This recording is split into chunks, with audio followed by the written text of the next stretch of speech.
You're listening to the Haunted UK podcast, where paranormal stories from around the world refuse to stay buried. If you want to help us keep uncovering the unseen, support us on Patreon or leave an offering on Ko-fi. Now sit back, dim the lights, and don't look behind you.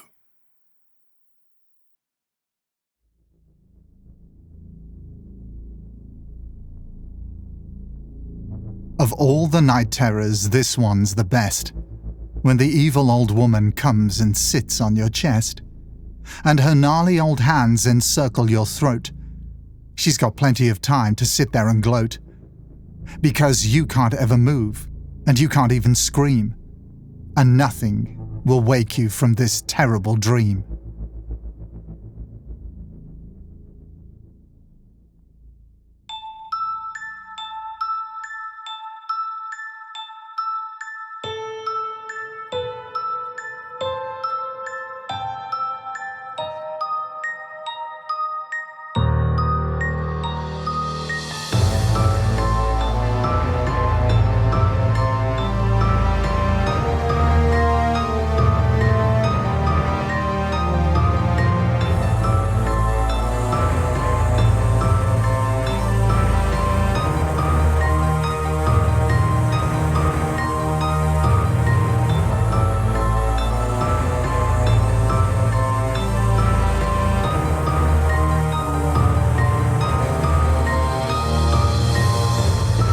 This is episode 73 of the Haunted UK podcast, and in this episode we explore the concept of sleep paralysis by diving into your experiences.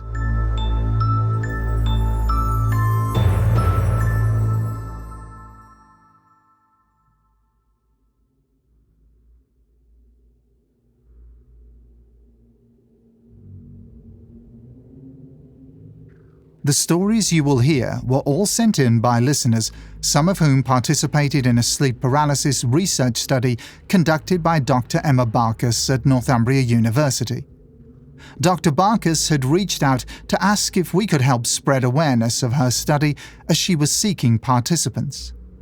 As you will hear, there are many parallels to draw between listeners' experiences with this often misunderstood and terrifying phenomena that still holds a strong aura of mystery.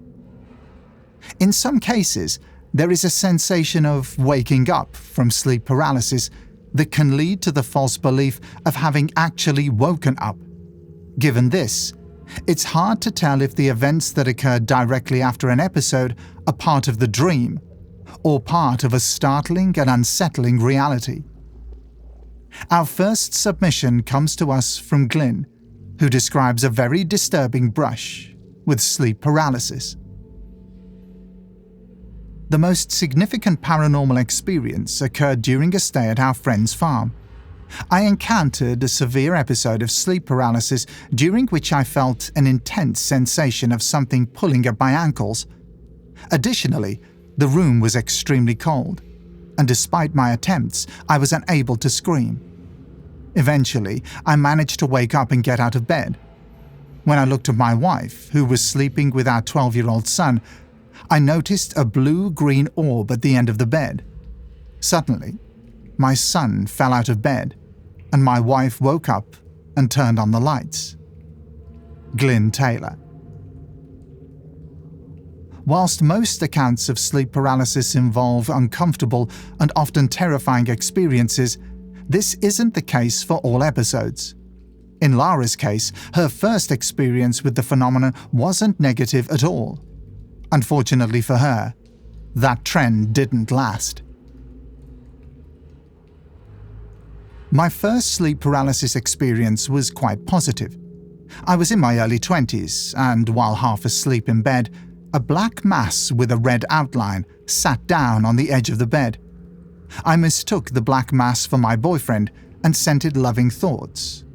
It quickly vanished. Several years later, while residing in a rented house abroad, I experienced significant incidents. These episodes typically began with me lying on my back in bed, half asleep, and suddenly feeling paralyzed with a sensation of something heavy pressing upon my chest. On most occasions, I chose not to look at the source of this pressure.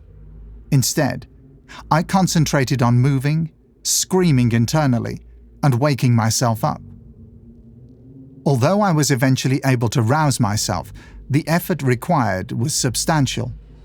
Despite my attempts, I could never scream aloud, only internally, without producing any sound. One of my most effective methods for combating sleep paralysis occurred unexpectedly.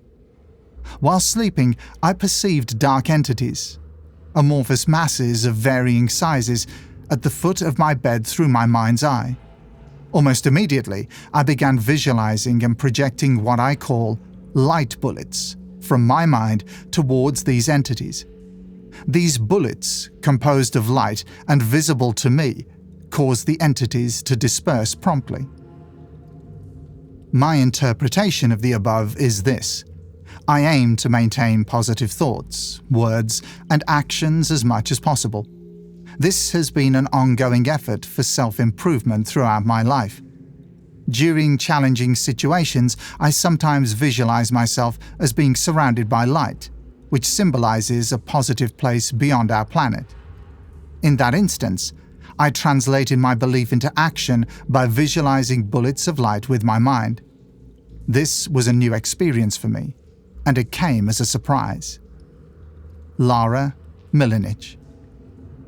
Our next account comes from Joanne, who for years was plagued by terrifying experiences she didn't understand. The discovery of the concept of sleep paralysis brought a form of relief as she gained a better understanding of what was going on. But that relief wasn't permanent. Here is her story. Hi there. My first episode of sleep paralysis occurred when I was in my teens. I'd just gone through a phase of messing around with Ouija boards with disastrous consequences and was trying to distance myself from all things occult. I had a dream that something was holding me down, that it was on my chest and I couldn't move to fight it off. The dream only occurred one time, but it really shook me. I didn't have another instance of sleep paralysis until I was in my 20s. It was the noughties, and I was living in a flat above a pub in the town centre of Aberdeen. Those were fun times. The flat was very noisy, and my sleep quality was poor. One night, I felt like I woke up and the room had taken on a very peculiar greenish-tinged light.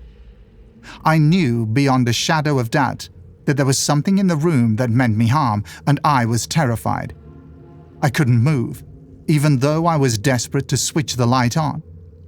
I could hear something creeping to the bed, coming to get me, but I couldn't turn my head to look at it. The greenish light around me was shimmering, and the room was filled with a sense of terrible malevolence. Suddenly, it felt like I properly woke, and both the light and the awful atmosphere were gone. I felt incredibly relieved that these things had gone back to normal in my room. I got up and switched the light switch on, but it didn't work. I went to the next room in the flat, desperately trying to put the lights on, and again, it didn't work. I finally got the living room light working for a bit, only for it to go out and not come back on. I could sense something in the dark coming to get me, and realized with horror that I wasn't actually awake. I was in fact still asleep and dreaming. I suddenly found myself back in bed again, surrounded by the eerie green light. I kept switching between horrible nightmares and the sleep paralysis until finally I managed to move, sit up in bed, and switch the light on for real. I walked around the flat to clear my head, then tried to get back to sleep, but was far too afraid to give in to my exhaustion. From that point on, this became a regular occurrence. Soon I was starting to hallucinate figures standing at the end of my bed. Sometimes it felt like an unseen entity was holding me down. I didn't understand what was wrong. I thought that maybe I was under attack because I'd messed about with Ouija boards and the occult 10 years before. Then one day, I discovered the phenomena of sleep paralysis in a book. I was so relieved. The book explained what sleep paralysis was and why it happens. It even discussed old hag syndrome. I began to refer to it as being old hagged, as in, last night I got old hagged. I even wrote some extremely bad poetry about it. Of all the night terrors, this one's the best. When the evil old woman comes and sits on your chest, and her gnarly old hands encircle your throat, she's got plenty of time to sit there and gloat. Because you can't ever move, and you can't even scream, and nothing will wake you from this terrible dream. I'm quite certain that violates many poetry rules, but I was young and impressionable, and those words summed it up for me. I realized I was experiencing sleep paralysis because of the noise of revelers, gum cleaning machines, and my neighbor's really loud music. Sleep paralysis happens when you're getting poor sleep. Night shift workers often suffer from it, and at the time I was working night shifts on top of the constant din outside. When I finally moved, the sleep paralysis stopped. Until one horrendous night. I can't remember where I was living. Yeovil, I think. I've moved around a lot. I woke up, saw the familiar and dreaded greenish shimmering light and thought, oh, here we go. I can't move. Then I saw it. It will sound ridiculous, but imagine seeing this in your sleep. A giant insect-like creature at the end of the bed. Impossibly tall, with long, spindly legs that bend at the knees, like the legs of a locust. The creature climbed on the bed and started slowly walking over my body until it was right in my face. I was absolutely shitting myself at this point. Then I remembered the sleep paralysis book and followed its advice. I started to move my eyes rapidly from side to side and focused on my hands to see if I could get my fingers to move. Thankfully, I managed to pull myself out of the nightmare. That was undoubtedly the worst episode of sleep paralysis I've ever had. I still experience episodes of sleep paralysis on occasion, but I've learned a lot about it. The best thing you can do if you have an episode is try to fall back into deep sleep. I've only managed to do this successfully one time. If you're too terrified or too invested in your sleep paralysis episode to be able to do this, then move your eyes from side to side. They are the only thing you can move, so start there, and the rest of your body will eventually follow. Fingertips will likely come first, then the arm will follow, and you've done it. You're awake and out of it. It isn't pleasant, but there's nothing supernatural about it. It's science. Your mind is dreaming but thinks it's awake, and your body is still paralyzed with sleep. I hope this is useful to you and the study. Good luck with the episodes. Sorry about the poetry. And have a great weekend. Joanne.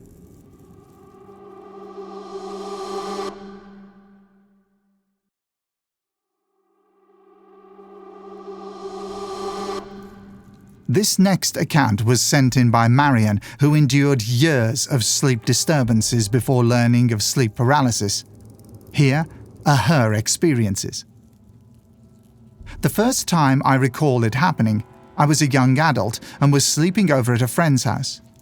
It wasn't so much that the experience frightened me, rather it left me perplexed as to what the hell was happening and what had caused me to have these sleep ordeals. Over the years, I became accustomed to the regular and numerous sleep disturbances. I wasn't aware of other people having sleep paralysis, or even aware that it was a known sleep state, until approximately 10 years ago. My slumber position has always been frontal. Therefore, during sleep paralysis, I always felt as though something was crawling on my back, then holding me face down. As a result, I felt myself screaming out and desperately trying to wake myself up. I felt as though if I didn't wake up, I would fall to my death or some awful dark place. With resistance and mind power, I would tense my muscles and fight my way to a wakeful state. Luckily, I was successful every time, but God, it was a fight. My other sleep paralysis experiences felt as if there was a cat or some other four-legged creature walking on my back. One encounter I had had was when someone picked me up and turned me upside down and then held me up by my throat. Whether this was part of a dream or perhaps an out-of-body experience, It felt real, with that same sleep paralysis endurance that I'd grown accustomed to. With my most recent sleep encounter, I must have been sleeping face up because, again, I couldn't move. There were 3 or 4 of whatever or whoever they were, and it felt like they were studying my face. Thank you for hearing my story. Kind regards, Marion. Our next account was sent in by Rachel, who details a deeply disturbing experience that has understandably lingered in her memory. I'm a follower of the Haunted UK podcast, and having seen posts asking for people's experiences with sleep paralysis, I thought I would write and share mine. I'm actually not too sure whether this fits very well with the identification and definition of sleep paralysis, but it was definitely one of the most frightening things I've experienced, so I will tell the story and leave it up to you to decide whether it fits with Dr. Barkus's research or not. This occurred when I was 18 years old, in my first year of university, living in halls of residence. My room was basic but comfortable, and, if memory serves me correctly, was on the 2nd floor of the block. I'd arranged my room so that the bed was pushed up against the wall to make the best use of the space available. University life was suiting me well, and at the point this happened, I would have been a good few months into living away from home, making new friends, and diving into my studies, basically feeling quite settled and enjoying student life. I don't remember anything now about the day I'd had leading up to the experience that night. It was a good few years ago, as I'm now 47. I do remember trying to analyse afterwards any possible causes, and I know I was able to rule out alcohol, as I had not been drinking that day. Let's assume, then, that nothing remarkable had occurred up to the point that I'd gone to sleep. The next thing I remember is that I seemed to be having a dream, and in the dream, I was in my bed asleep and woke to the sudden and very strong sense of a presence around me. It wasn't a good presence either. I was laying on my front, and the presence was to the side of me and towards my feet. Suddenly, it grabbed hold of my feet around the ankles and began trying to pull me out of bed. It felt as though it was pulling me upwards as well as outwards. I desperately grabbed onto the headboard to stay in my bed. I don't remember whether I called out or cried, screamed, whimpered, or made any other noise at all. I just felt that, at all costs, I couldn't let whatever this was succeed in pulling me out of bed. I don't know how long the episode lasted, probably only seconds, but I had no real concept of the amount of time I was struggling. As suddenly as it started, whatever it was suddenly dropped my legs back onto the bed and disappeared to the other side of me, where it lurked. There's no other word for it. It just kind of remained there, and in my dream state, I thought how crazy and terrifying this was, because on the other side of me was the wall that I had pushed the bed up against. So whatever it was lurking in the wall. I could get a sense of heavy breathing from the struggle we'd just had. And then after a short while, perhaps a few seconds, it left through the wall and outside. It was at this point that I opened my eyes, and everything around me was exactly the same as in my dream. But the thing that really frightened me was the time on my radio alarm clock. It was the same time as I could see it in my dream. 12 a.m.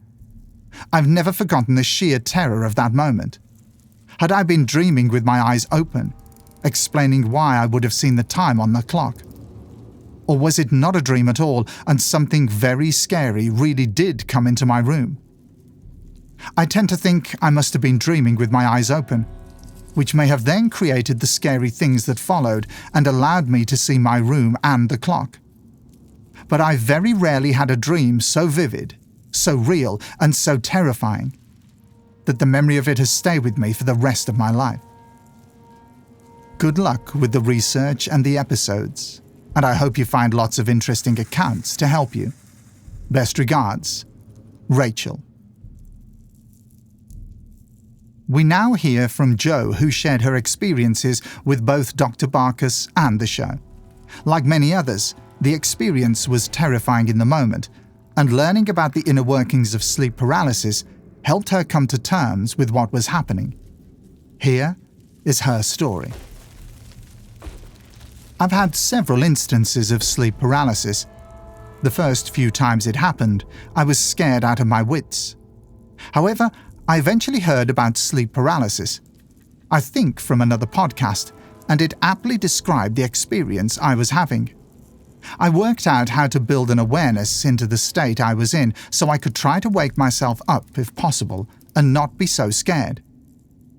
For those who haven't experienced it, sleep paralysis is like being half asleep, half awake, and feels like a dream to begin with, but typically includes the feeling of an evil entity or presence in the room looking to cause harm. There's a heightened sense of fear, of being terrified that something is there to harm.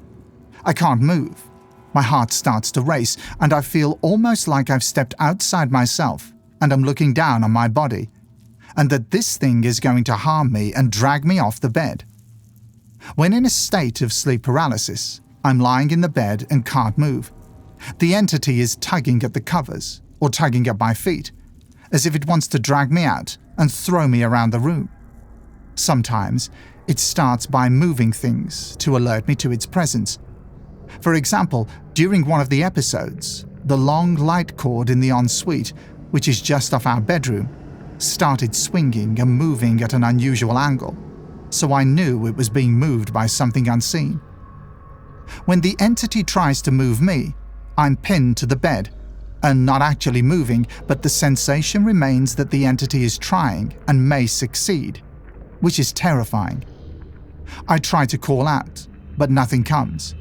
I can't get any words out. I try to call for help, and I'm aware that my husband is lying right next to me.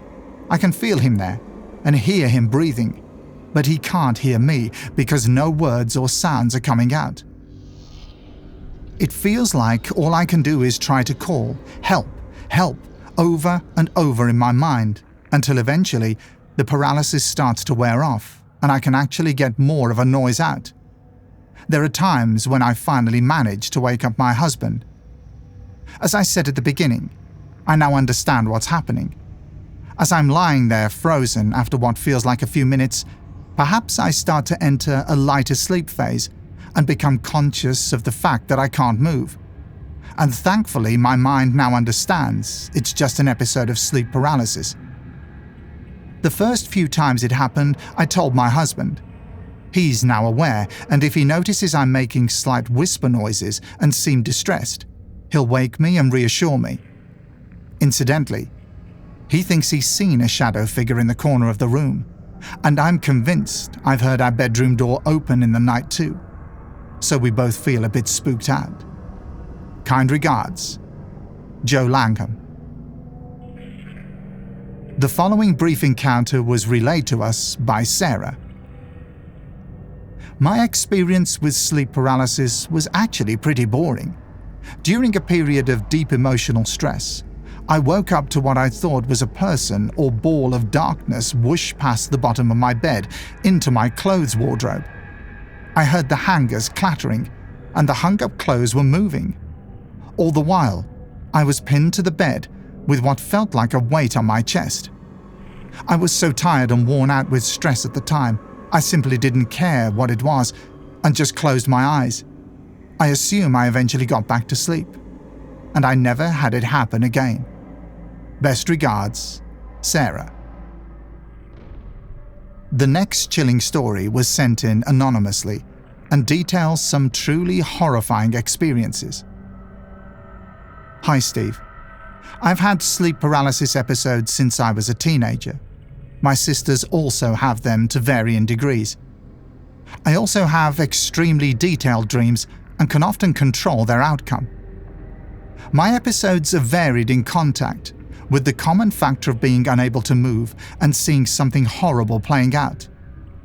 I can at times recognize that I'm having an episode and try to wake myself up by concentrating on wiggling my toes. This works some of the time. I've had episodes waking up to smoke tendrils coming out of the floor, wrapping around me and then trying to drag me through the bed and into the ground. I've also been in a confined space, sometimes a coffin, which is filling up with mud or water. I've had intruders coming into my room and hurting me in little ways, usually by pinching or poking me, which I can actually feel in my sleep, as well as watching helplessly as someone I love is harmed or killed. The ones which leave a longer impact are the ones where I have people or demons sitting on my chest or crouching next to me and breathing in my face, their noses touching mine. In these episodes, I can actually smell their rancid breath. Although they've never tried to harm me, in some ways these episodes are worse. They feel very intrusive. I hope this helps with the podcast. Kind regards.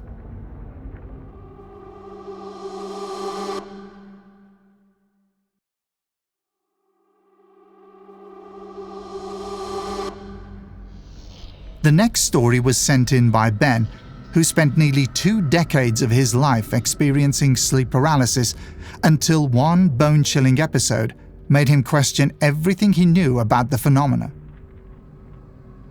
I was in my early 20s when I first began to experience sleep paralysis, often when overtired. This continued all the way through my 20s and 30s, having now ceased. I wouldn't experience sleep paralysis with my eyes open, only ever being aware that I was awake but unable to move. I could feel the pillow on my face, covers on my body, and was aware of the position I was lying in. There was the sensation that I could open my eyes if I wanted to, but I always kept them closed tight, for fear of seeing whatever the threatening presence was, that I was actually acutely aware of, with me in the room. I also had the impression that the presence was aware that I was awake and unable to move. I would then experience the sound of footsteps, starting from a distance and growing louder and louder as they got closer to my side of the bed. I'd then feel the mattress sink down with the physical weight of someone or something sitting next to me on the bed. I had a vivid awareness that the presence was leaning over me, right up close to my face, but never making physical contact. I'd have a sense that whatever it was silently snarling or gurning with its face and mouth in a deliberate attempt to frighten me. After what would seem like 5 to 8 seconds of desperately trying to move away from the presence, I'd jolt myself awake, able to move once more, and the presence would immediately be completely gone. There would be a sense of relief at the experience being over, and after telling myself it wasn't real and just a bad dream, I'd go back to sleep.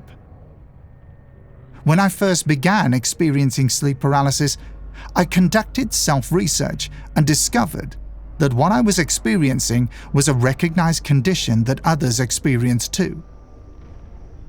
Even though this research made me aware of the alleged paranormal link to sleep paralysis, I believe that, from what I'd read online, I was simply experiencing a bizarre but mild sleep disorder.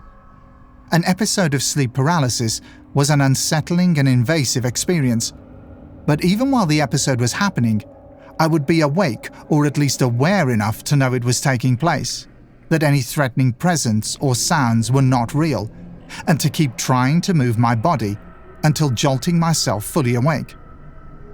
Sleep paralysis became something that was simply part of my life, which happens sometimes, not always, but enough times for me to be aware that I experienced this condition more than most. It slowed down in my early 30s, then sped up again for a period in my mid to late 30s, during a period of stress. I was aware of this stressful period, so associated the return of the sleep paralysis to this.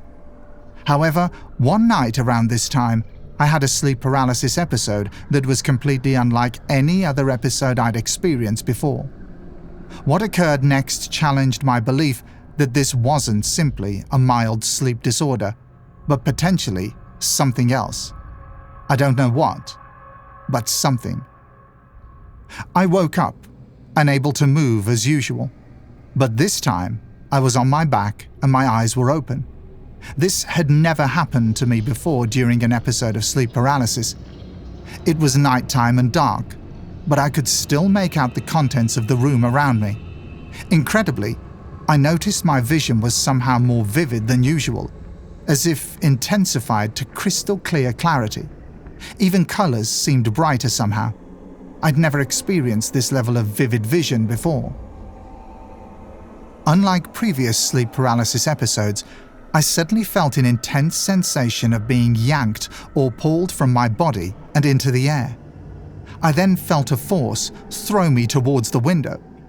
I remember the sensation of travelling across the room and can clearly remember feeling my shoulder make impact with the window blind.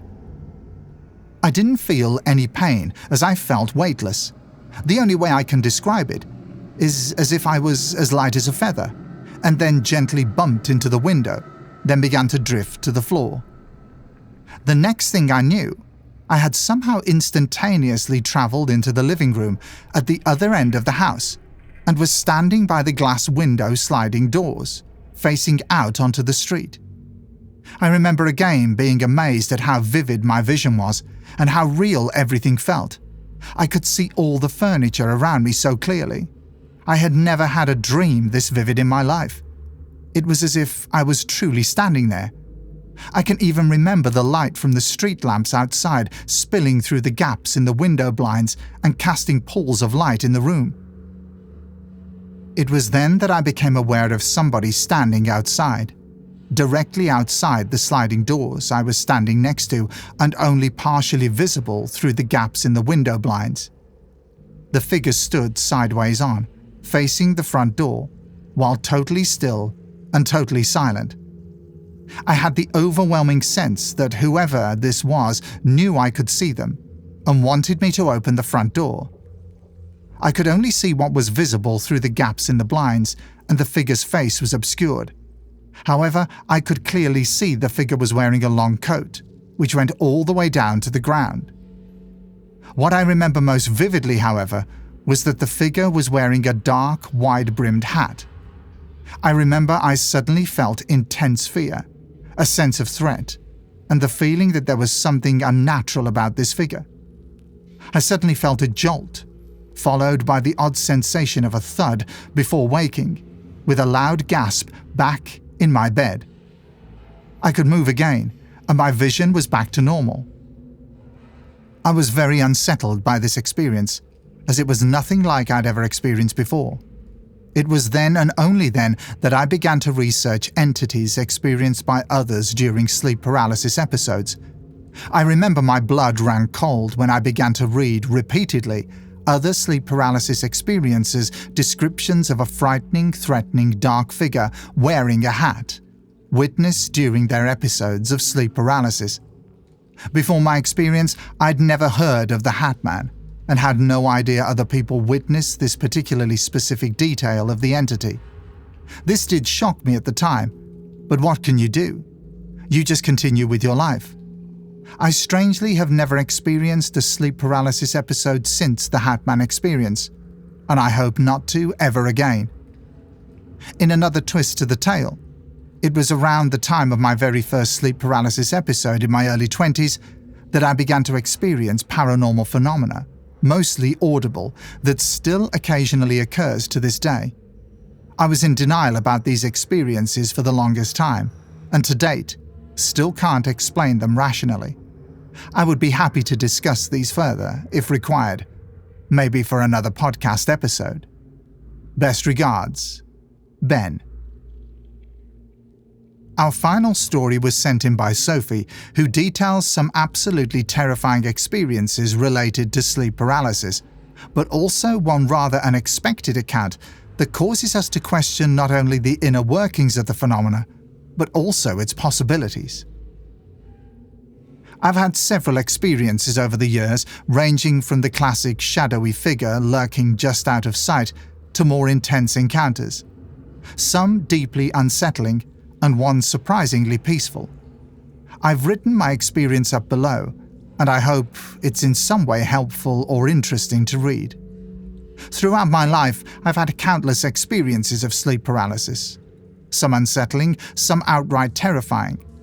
Sometimes it's just the eerie sensation of a presence in the room. Other times, I see shadowy figures lingering in the doorway or standing at the bedside, just beyond my direct line of sight. More than once, I've woken to the feeling of something crouching at the foot of my bed or lurking in the doorway. A shadowy, barely visible figure. Not human. These experiences are always accompanied by an overwhelming sense of dread. I never see whatever it is that's haunting me. It's always just out of sight, standing beside the bed, half hidden in the darkness, hovering at the edge of the doorway, obscured by shadow. Every time, it feels closer, as if with each encounter, it's inching nearer. Most of these experiences have been terrifying, but one was different, something I've never heard anyone else with sleep paralysis describe. The most intense encounter began with a fire alarm. I woke to the sound of it blaring, the noise growing louder and louder, filling the room with panic. The dread was overwhelming, worse than anything I'd ever felt before. I knew something was in my apartment, though I couldn't see it, but I could feel it. An evil, ominous presence. It just wasn't in the room, it was in my space, and I was terrified. The alarm kept ringing, a deafening crescendo, and then I felt it. Movement at the end of the bed. A sudden grip. Claws digging into the tops of my feet, followed by a violent jolt. I was being dragged, yanked down the bed. My body moved. I felt it. Then silence. The alarm cut out. The apartment was still, and whatever had been there was gone. But not every experience has been terrifying. Once I opened my eyes to a dark room filled with golden light. Tiny glowing orbs floated in the air like dust catching the sun. It was peaceful, like watching flecks of gold drift on an invisible breeze. There was no fear, no ominous presence, just a quiet, glowing stillness. I felt calm, safe, as if, for once, something kind had found me instead. Kind regards, Sophie. And that, dear listeners, brings us to the end of part 1 of this 2-part episode. We look forward to sharing more of your stories in part 2. If you've had an experience with sleep paralysis that you would like to share with the show, please send it to contact us at hauntedukpodcast.com. Until next time, stay safe and take care. And sleep well.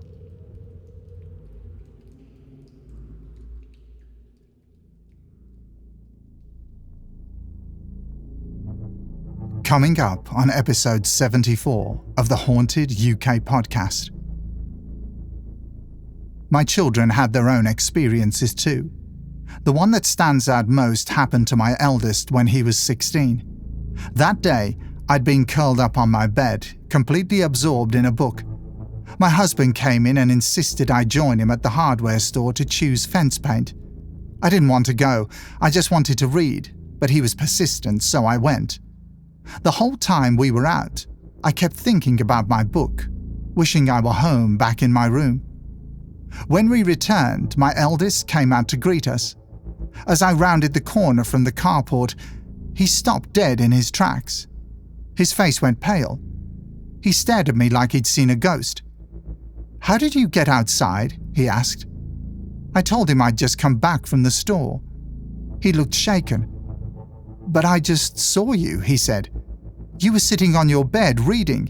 I passed your room, said hello, and you looked up and smiled." He hadn't known I'd gone out. He'd seen me, clear as day, exactly in the place where I'd wished to be. It frightened him deeply, and I've often wondered if my intense desire to be at home had somehow manifested a version of me. A doppelganger. A trace of thought made visible.